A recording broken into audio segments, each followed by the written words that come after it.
ಇವತ್ತು first meeting ಆಯ್ತು. ಈಗ ಬಂಗಾರಪೇಟು ನಮ್ಮ KGF ಒಟ್ಟಿಗೆ ಇತ್ತು. ಈಗ ಒಟ್ಟಿಗೆ ಆದ್ಮೇಲೆ ಸಪ್ರೇಟ್ ಆದ್ಮೇಲೆ ಫಸ್ಟ್ ಮೀಟಿಂಗ್ ಮಾಡಿದೀವಿ ನಾವು. ಇವಾಗ ಸರ್ಕಾರಕ್ಕೆ ಈಗ ಅರ್ಜೆಂಟ್ ಆಗಿ ನಾವು ಬಜೆಟ್ ಮಾಡಿ ಕಳಿಸ್ಬೇಕಂತ ಒಂದು ಆದೇಶ ಬಂದಿದೆ. ಅದರಿಂದ ಇವಾಗ ನಂಗೆ ಬಜೆಟ್ ಇದು ಮಾಡಿ ಸರ್ಕಾರ ಕಳಿಸ್ತಾ ಇದೀವಿ, ಮತ್ತೆ ಆಕ್ಷನ್ ಪ್ಲಾನ್ ಕಳಿಸ್ತಾ ಇದೀವಿ ಸರ್ಕಾರಕ್ಕೆ. ಮತ್ತೆ ಇನ್ನು ಮೇಡಮ್ ಹತ್ರ ನೆಕ್ಸ್ಟ್ ಬಂದು ಡೇಟ್ ತಗೊಂಡು ಇದು ಲೇಔಟ್ದೆಲ್ಲ ಅಪ್ರೂವಲ್ಸ್ ಸ್ವಲ್ಪ ಪ್ರಾಬ್ಲಮ್ ಇದೆ. ಜನ ಎಲ್ಲ ತುಂಬಾ ಬಂದು ಇದ್ ಮಾಡ್ತಾ ಇದ್ದಾರೆ. ಅದನ್ನ ನಮಗೂ ಈಗ ಸಪರೇಟ್ ಆಗಿದ್ದರಿಂದ ನಾವು ಫೈಲ್ಗಳೆಲ್ಲ ಸ್ವಲ್ಪ ನೋಡ್ಬೇಕಾಗುತ್ತೆ. ಸ್ವಲ್ಪ ಜನ ಬಂದು ಡಾಕ್ಯುಮೆಂಟ್ ಸರಿಯಾಗಿ ಕೊಡ್ಲಿಲ್ಲ, ಅದೆಲ್ಲ ಸ್ವಲ್ಪ ಸರಿ ಮಾಡ್ಕೊಂಡು ಇನ್ನೊಂದು ಡೇಟ್ ಕೊಟ್ಬಿಟ್ಟು ಇನ್ನೊಂದು ನೆಕ್ಸ್ಟ್ ಡೇಟ್ ಅಲ್ಲಿ ನಾವು ಅದು ಇದೆಲ್ಲ ಏನಿದೆ ಲೇಔಟ್ ಇದೆಲ್ಲ ಅಪ್ರೂವ್ ಮಾಡಿ ಕೊಡ್ತೀವಿ ಸರ್ ನಾವು.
ಇವಾಗ ಅದೇ ನಿಮ್ಗೆ ಕ್ಲಾರಿಫೈ ಮಾಡ್ತೀನಿ. ಇವಾಗ ಮೊದಲು ಸರ್ಕ್ಯುಲರ್ ಇತ್ತು 1976 ಬಿಫೋರ್ ಖಾತೆ ಮಾಡಿದ್ರೆ ಮಾತ್ರ ನಾವು ಬಿಲ್ಡಿಂಗ್ ಲೈಸೆನ್ಸ್ ಕೊಡ್ತಾ ಇದ್ದೀವಿ, ಯಾವುದೋ ಓಲ್ಡ್ ಏರಿಯಾ ಒಳಗಡೆ.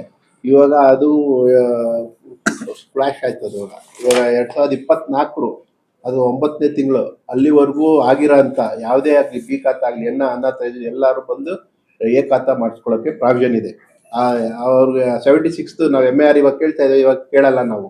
ಅವ್ರು ಎಲ್ಲರನ್ನು ಬರ್ಬೋದು. ವೈಲೇಷನ್ ಖಾಲಿ ಸೈಟ್ ಇರೋರು ಬಂದು ಮೊದಲು ಡೆಮಾಲಿಷನ್, ಹಳೆ ಬಿಲ್ಡಿಂಗ್ ಡೆಮಾಲಿಷನ್ ಕೊಡ್ತಾ ಇರಲಿಲ್ಲ, ಅದು ಇವಾಗೆಲ್ಲ ಡೆಮಾಲಿಷನ್ಗೂ ಕೊಡ್ಬೋದು ನಗರಸಭೆಯವರು. ನಮ್ಮಲ್ಲಿ ಇವಾಗ ಖಾತೆಗೆ ಬಿಲ್ಡಿಂಗ್ ಲೈಸೆನ್ಸ್ಗೆ ಏನು ಪ್ರಾಬ್ಲಮ್ ಬರೋದಿಲ್ಲ. ಸಿಂಗಲ್ ಸೈಟ್ ಮಾಡಿಕೊಂಡ್ರೆ ನಾವು ಅವ್ರು ಎ ಖಾತಾ ಕೊಡ್ತಾರೆ. ಅಕಸ್ಮಾತ್ ಅವ್ರದ್ದೇನೋ ಬಿ ಖಾತಾ ಇತ್ತು ಅಂತಂದರೆ ಅವ್ರು ಬಂದು ಇಲ್ಲಿ ಅಪ್ರೋಚ್ ಮಾಡಬೇಕು. ನಮಗೆ ಕೊಟ್ಟರೆ ನಾವು ಅದನ್ನ ಸಿಂಗಲ್ ಸೈಟ್ ಮಾಡಿಕೊಡ್ತೀವಿ. ವೈಲೇಷನ್ಸ್ ಏನಾರು ಆಗಿತ್ತು ಅಂದರೆ ಜಾಸ್ತಿ ವೈಲೇಷನ್ಸ್ಗೆ ರೆಗ್ಯುಲೈಸ್ ಮಾಡೋಕ್ಕೆ ಬರೋದಿಲ್ಲ. ನಾವು ಓನ್ಲಿ 15%, 15% ಮಾತ್ರ ವೈಲೇಷನ್ಸ್ ಇದ್ದರೆ ಅದನ್ನ ಇದು ಮಾಡಿಕೊಂಡು ಫೀಸ್ ಅದೇನು ಕೊಟ್ಟಿದ್ದಾರೆ ಅದನ್ನ ಹಾಕೊಂಡು ರೆಗ್ಯುಲೈಸ್ ಮಾಡ್ಬೋದು.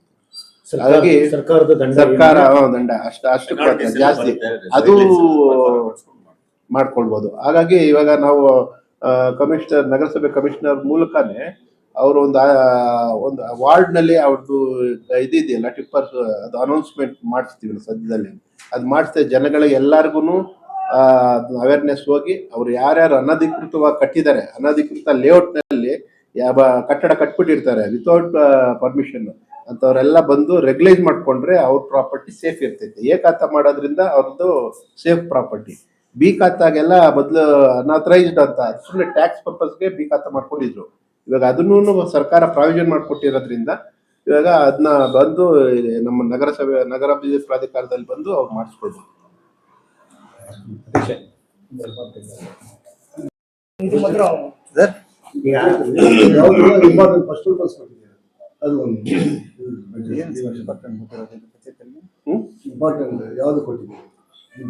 ಬಡ್ಜೆಟ್ ಅದೇ ನಾವು ಡೆವಲಪ್ಮೆಂಟ್ ಬರೋದು ಸ್ಕೀಮ್ ಇಂದಾನೆ. ನಮ್ಗೆ ಆದಾಯ ಬರೋದು ಡೆವಲಪ್ಮೆಂಟ್ ಲೇಔಟ್ ಮಾಡಿದ್ರೆ ಮಾತ್ರ. ನಾವು ಪ್ರೈವೇಟ್ ಲೇಔಟ್ಸ್ ನಲ್ಲಿ ಇರ್ತವೆ, ಇವಾಗ ಅದನ್ನು ಸ್ವಲ್ಪ ಬರ್ತಾ ಇದಾವೆ. ನಮ್ಮ ಅಥಾರಿಟಿಯಿಂದ ಲೇಔಟ್ ಡೆವಲಪ್ ಮಾಡ್ಬೇಕು. ಅದು 26 ಎಕರೆ ಲ್ಯಾಂಡ್ ಇದೆ. ಸೊ ಅದರಿಂದ ಬರೋ ಆದಾಯದಲ್ಲಿ ನಾವು ಜನಗಳಿಗೆ ಕಡಿಮೆ ವೆಚ್ಚದಲ್ಲಿ ಸೈಟ್ಸ್ ಮಾಡ್ಬೋದು, ಲ್ಯಾಂಡ್ ಪರ್ಚೇಸ್ ಮಾಡ್ಕೊಂಡು ಆಫ್ ಸೈಟ್ ಮಾಡ್ಬೋದು. ಪಾರ್ಕ್ ಡೆವಲಪ್ಮೆಂಟ್ ಮಾಡೋಕ್ಕೆ ಒಂದು ಸ್ವಲ್ಪ ಪ್ರಾವಿಷನ್ಸ್ ಇದೆ, ಇದನ್ನ ಲಿಮಿಟೆಡ್ ಇದರಲ್ಲಿ ಅಂಥದ್ದೆಲ್ಲ ನಾವು ಮಾಡ್ಕೊಳ್ಬೋದು. ಅದನ್ನ ನಾವು ರಿಸರ್ವ್ ಇಟ್ಟಿದ್ದೀವಿ. ಒಂದಂದ್ರೆ ನಮ್ದು ಆ ಸ್ಕೀಮ್ ದುಡ್ಡು ಬಂದ್ರೇನೆ ನಮ್ಗೆ ಏನಾರು ಅಭಿವೃದ್ಧಿ ಮಾಡೋದಕ್ಕೆ ದುಡ್ಡು ಬರೋದು. ಇಲ್ಲಾಂದ್ರೆ ಆದಾಯ ನಮ್ದು ಬೇರೆ ಯಾವ್ದು ಸೋರ್ಸ್ ಇಲ್ಲ, ಯಾವ್ದು ಅನುದಾನ ಸರ್ಕಾರದಿಂದ ಯಾವ್ದು ಬರೋದಿಲ್ಲ. ಇವಾಗ ಆದಾಯ ಮೂಲ ಇಟ್ಕೊಂಡಿರೋದು ಈ ಸಿಂಗಲ್ ಸೈಟ್. ಇವಾಗ ಇದು ಬರುತ್ತೆ, ಇದರಿಂದನೇ ನೀವು ನಿರೀಕ್ಷೆ ಇಟ್ಕೊಂಡು. ಹೌದು ಹೌದು ಹೌದು ಹೌದು. ಇದು ಇವಾಗ ನೀವು ಈ ಸರ್ಕ್ಯುಲರ್ ಆದೇಶ ಆದ್ರೆ ಜನಗಳು ಬಂದ್ರೆ ಇಮಿಡಿಯೇಟ್ ಆಗಿ ಇದೆಲ್ಲಾನು ರೆಗ್ಯುಲೈಸ್ ಆದ್ರೆ ಆದಾಯ ಬರುತ್ತೆ. ನಮ್ಮ ಅಥಾರಿಟಿಗೆ, ನಗರಸಭೆಗಾಗ್ಲಿ, ನಗರ ಪ್ರಾಧಿಕಾರಗಳೇ ಆದಾಯ ಬರುತ್ತೆ. ಹೇಳಿ. இன்னைக்கு பட்ஜெட் மீட்டிங் ஆச்சுங்க. ಬಡಾವಣೆಗಳಲ್ಲಿ ಬಿ ಖಾತಾ ನಿವೇಶನ, ಕಟ್ಟಡ, ಅಪಾರ್ಟ್ಮೆಂಟ್, ಪ್ಲಾಟ್ ಗಳಿಗೆ ಎ ಖಾತಾ ನೀಡುವ ಬಗ್ಗೆ ಅಂದ್ಬಿಟ್ಟು ಸರ್ಕಾರದ ಆದೇಶದ ಹೊರಡಿಸಿದ್ದಾರೆ ಸರ್. ಇದರಲ್ಲಿ ಏನಂದ್ರೆ ಇವಾಗ ನಮ್ಮಲ್ಲಿ KGF ನಲ್ಲಿ ಆಲ್ಮೋಸ್ಟ್ 5,000 ಖಾತಾಗಳಿದೆ. ಅಂದ್ರೆ ವಿತೌಟ್ ಇದು ಕನ್ವರ್ಷನ್ ಆಗ್ಲಿ, ಲೇಔಟ್ ಆಗ್ಲಿ. ಸೊ ಅಂತದಕ್ಕೆಲ್ಲ ಸರ್ಕಾರದಿಂದ ಒಂದು ಒಳ್ಳೆ ಅವಕಾಶ ಮಾಡ್ಕೊಟ್ಟಿದ್ದಾರೆ. ಯಾವ್ದು ಸಿಂಗಲ್ ಸೈಟ್ ಮಾಡ್ಕೊಳ್ಬಹುದು. ಅವ್ರ ಜಾಗನ ಕಟ್ಟಿರೋದಾಗ್ಲಿ, ಖಾಲಿ ಸೈಟ್ ಇರೋದಾಗ್ಲಿ ಅವ್ರು ಬಂದ್ಬಿಟ್ಟು ನಮ್ಮಲ್ಲಿ ಅಪ್ರೋಚ್ ಮಾಡ್ಬೋದು.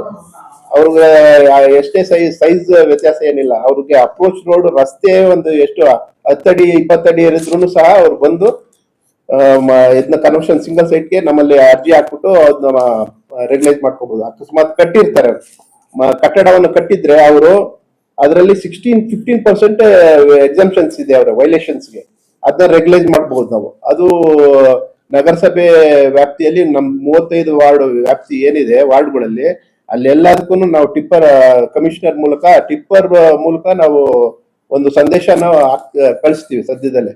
ಏನಂತಂದ್ರೆ ಈ ತರ ಅನಧಿಕೃತ ಕಟ್ಟಡಗಳು ಕಟ್ಟಿರೋದಾಗ್ಲಿ, ಅನಧಿಕೃತ ಬಡಾವಣೆಯಲ್ಲಿ ಸಿಂಗಲ್ ಸೈಟ್ ಮಾಡ್ಕೊಂಡು, ಇವಾಗ ಅನ್ನತ್ರ ಲೇಔಟ್ ಆಗ್ಬಿಟ್ಟಿದೆ, ಅದರಲ್ಲಿ ಅವರು ನಮ್ಮಲ್ಲಿ ಲೇಔಟ್ ಮಾಡ್ಕೊಂಡಿಲ್ಲ, ಅನಧಿಕೃತವಾಗಿದೆ, ಖಾಲಿ ಇದೆ, ಅವರೆಲ್ಲ ಸಿಂಗಲ್ ಸೈಟ್ ಮಾಡ್ಕೊಂಡು ನಮ್ಮ ಅಥಾರಿಟಿಗೆ ಬಂದು ಸಿಂಗಲ್ ಸೈಟ್ ಮಾಡ್ಕೊಂಡು ಅವರು ರೆಗ್ಯುಲೈಸ್ ಮಾಡಿಸ್ಕೊಳ್ಬಹುದು. ಅದೊಂದು ಉತ್ತಮ, ಇದೊಂದು ಸರ್ಕಾರದ ಆದೇಶ. ಜನಗಳಿಗೆ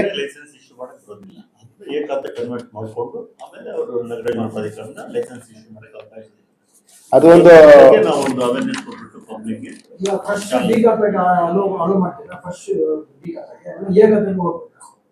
ಅಲ್ಲ, ಬಿ ಖಾತಾ ಇರೋರು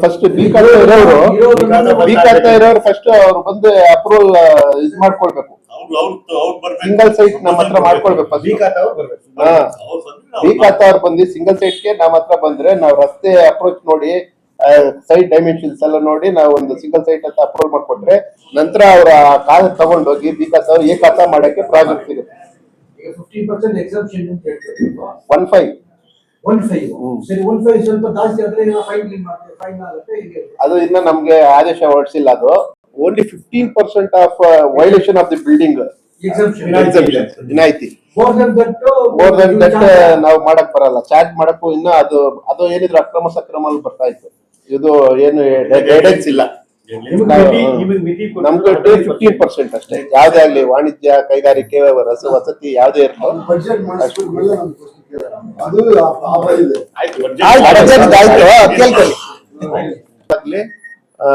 ಒಂದು ಒಳ್ಳೆ ಸಂದೇಶ ಇದು.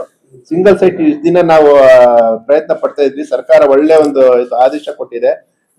ಬಡವರು ಎಲ್ಲಾರು ಇವಾಗ ಯಾರು ಅನಧಿಕೃತ ಕಟ್ಟಡ ಕಟ್ಟಿರ್ತಾರೆ ಅವರೆಲ್ಲಾನು ಇವಾಗ ರೆಗ್ಯುಲೈಸ್ ಮಾಡಕ್ ಒಂದು ಪ್ರಾವಿಷನ್ ಸಿಕ್ಕಿದೆ. ಅವರೆಲ್ಲ ಬಂದು ನಮ್ಮ ಅಥಾರಿಟಿನಲ್ಲಿ, ನಗರಾಭಿವೃದ್ಧಿ ಪ್ರಾಧಿಕಾರ, ರಾಬರ್ಟ್ಸನ್ ಪೇಟೆ 6th ಕ್ರಾಸ್ ನಲ್ಲಿ ಇದೆ ನಮ್ಮ ಆಫೀಸು. ಇಲ್ಲಿ ಬಂದು ನಮ್ಗೆ ಅರ್ಜಿ ಹಾಕಿ ಅವ್ರ ಸಿಂಗಲ್ ಸೈಟ್ ಇರೋದನ್ನ ಸಿಂಗಲ್ ಸೈಟ್ ಅಪ್ರೂವಲ್ ಮಾಡ್ಕೊಳ್ಬೇಕು. ಮಾಡ್ಕೊಂಡ ನಂತರ ಅವರು ಎ ಖಾತಾ ಆಗುತ್ತೆ. ಅದು ಬಿ ಖಾತಾ ಇದ್ದವರು ನಗರಸಭೆಗೆ ಹೋಗಿ ಎ ಖಾತಾ ಮಾಡ್ಕೊಳ್ಬಹುದು. ಅದು ಯಾವ್ದೇ ಒಂದು ಅಪಾರ್ಟ್ಮೆಂಟ್ ಆರ ಇರ್ಲಿ, ಖಾಲಿ ಜಾಗ ಇರ್ಲಿ, ಎಂತದೇ ಇದ್ರು ಅನಧಿಕೃತ ಇರೋರು ಎಲ್ಲ ಬರ್ಬೋದು.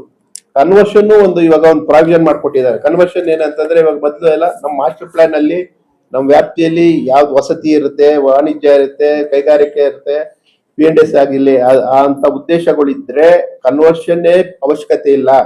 ಡೈರೆಕ್ಟ್ ಆಗಿ ನಮ್ಮ ಹತ್ರ ಬಂದ್ರೆ ನಾವು ಅದಕ್ಕೆ ಲೇಔಟ್ ಮಾಡ್ಕೊಟ್ಟು ಕನ್ವರ್ಷನ್ ಫೀಸ್ ಕಟ್ಸ್ಕೊಂಡು ಲೇಔಟ್ ಮಾಡ್ಕೊಡ್ತೀವಿ, ಅದು ಖಾತಾ ಆಗುತ್ತೆ. ಈ ತರ ಸುಮಾರು ಒಳ್ಳೆ ಉದ್ದೇಶಗಳಿದೆ. ಆ ಜನಗಳಿಗೆ ತಲುಪಬೇಕು ಅಷ್ಟೇ. ಇವಾಗ ಅನಧಿಕೃತ ಕಟ್ಬಿಟ್ಟಿರ್ತಾರೆ. ಇವಾಗ ಅಗ್ರಿಕಲ್ಚರ್ ಅಲ್ಲಿ ಇರೋದಕ್ಕೆ ನಾವು ಮಾಡಕ್ ಬರೋದಿಲ್ಲ. ನಮ್ಮ ಮಾಸ್ಟರ್ ಪ್ಲಾನ್ ಅಲ್ಲಿ ಏನಿದೆ, ಮಾಸ್ಟರ್ ಪ್ಲಾನ್ ಅಲ್ಲಿ ಕೃಷಿ ಜವಾಬ್ದಾರಿ ಆಗಲ್ಲ. ಕೃಷಿ ಇರೋದಕ್ಕೆ ಆಗೋದಿಲ್ಲ. ನಮ್ಮ ಮಾಸ್ಟರ್ ಪ್ಲಾನ್ ಅಲ್ಲಿ ಏನ್ ಇದು ಕೊಟ್ಟಿದೀವಿ, ಲ್ಯಾಂಡ್ ಯೂಸ್ ಉದ್ದೇಶ ಅದೇ ಇರ್ಬೇಕು. ವಸತಿ ಇದ್ರೆ ನಾವು ಕನ್ವರ್ಷನ್ ಅವಶ್ಯಕತೆ ಇಲ್ಲ. ವಸತಿಗೆನ ನಾವು ಫೀಸ್ ಕಟ್ಸ್ಕೊಂಡು ಲೇಔಟ್ ಮಾಡ್ತೀವಿ. ವ್ಯಾಪ್ತಿಗೆ ನಗರಸಭೆ ವ್ಯಾಪ್ತಿ ಒಳಗಡೆ ನಮ್ದು ಬರುತ್ತೆ, ಹೊರಗಡೆನೂ ಬರುತ್ತೆ. ಬಟ್ ಲ್ಯಾಂಡ್ ಯೂಸ್ ಇತ್ತು ಅಂದ್ರೆ ನೋ ಪ್ರಾಬ್ಲಮ್. ಈ ಆದೇಶ ನಮ್ಗೆ ನಗರಸಭೆ ಸ್ಥಳೀಯ ಸಂಸ್ಥೆಗೆ ಮಾತ್ರ, ನಮ್ಗೆ ಇನ್ನೂ ಇದು ಕೊಟ್ಟಿಲ್ಲ, ಗ್ರಾಮ ಪಂಚಾಯತಿಗಳಿಗೆ ಕೊಟ್ಟಿಲ್ಲ. ಓನ್ಲಿ ಸಿಟಿ ಲಿಮಿಟ್ಸ್ ನಮ್ದು ಮಾತ್ರ, ಅದೇ 35 ವಾರ್ಡ್ ಮಾತ್ರ, ಬೇರೆಯವ್ರಿಗೆ ಇರೋದಿಲ್ಲ. ಇವಾಗ ಆದೇಶ ಬಂದಿದೆ. ಮೊದ್ಲೇ ಆಗುತ್ತೆ ಅಂತ ಹೇಳಿದ್ವಿ ನಿಮ್ಗೆ, ಇದು ಆಗಿದೆ ಇವಾಗ. ನಾವ್ ಯಾಕಂದ್ರೆ ಮೇಡಮ್ ಮೂಲಕ ಹೇಳ್ಸೋಣ ಅಂತ ಉದ್ದೇಶ ಇತ್ತು ಇವತ್ತು. ಮೇಡಮ್ ಅವರೇ ಅವರು ಅವರೇ